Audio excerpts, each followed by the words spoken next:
ಆಯ್ಕೆ 1 CNR ರಾವ್, ಆಯ್ಕೆ 2 ಕುವೆಂಪು, ಆಯ್ಕೆ 3 ವಿಶ್ವೇಶ್ವರಯ್ಯ, ಆಯ್ಕೆ 4 ಸಿದ್ದರಾಮಯ್ಯ. ಭಾರತ ರತ್ನ ಪ್ರಶಸ್ತಿ ಪಡೆದ ಕರ್ನಾಟಕದ ಮೊದಲ ವ್ಯಕ್ತಿ. ಆಪ್ಷನ್ 2 ಕುವೆಂಪು. ಕರ್ನಾಟಕದಿಂದ ಮೊದಲ ಭಾರತ ರತ್ನ ಪಡೆದವರು ಕುವೆಂಪು. ಉತ್ತರ ತಪ್ಪಾಗಿದೆ. ನಿಮ್ಮ ಪ್ರಶ್ನೆಯನ್ನು ವರ್ಗ ಮಾಡ್ತೀವಿ ಎರಡನೇ ತಂಡಕ್ಕೆ. ಕರ್ನಾಟಕದಿಂದ ಮೊದಲ ಭಾರತ ರತ್ನ ಪ್ರಶಸ್ತಿ ಪಡೆದ ವ್ಯಕ್ತಿ ಯಾರು? ಕರ್ನಾಟಕದ ಮೊದಲ ಭಾರತ ರತ್ನ ಪ್ರಶಸ್ತಿ ಪಡೆದವರು. ನಿಮ್ಮ ಆಯ್ಕೆಗಳು: ಆಯ್ಕೆ 1 CNR ರಾವ್, ಆಯ್ಕೆ 2 ಕುವೆಂಪು, ಆಯ್ಕೆ 3 ವಿಶ್ವೇಶ್ವರಯ್ಯ, ಆಯ್ಕೆ 4 ಸಿದ್ದರಾಮಯ್ಯ. ಭಾರತ ರತ್ನ ಪ್ರಶಸ್ತಿ ಪಡೆದ ಮೊದಲ ಕನ್ನಡಿಗ ಆಯ್ಕೆ 1 CNR ರಾವ್.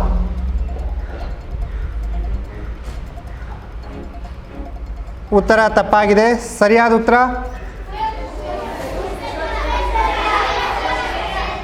ಕರ್ನಾಟಕದ ಮೊದಲ ಭಾರತ ರತ್ನ ಪ್ರಶಸ್ತಿ ಪಡೆದ ಮೊದಲ ವ್ಯಕ್ತಿ ವಿಶ್ವೇಶ್ವರಯ್ಯ. ಸರಿಯಾದ ಉತ್ತರ.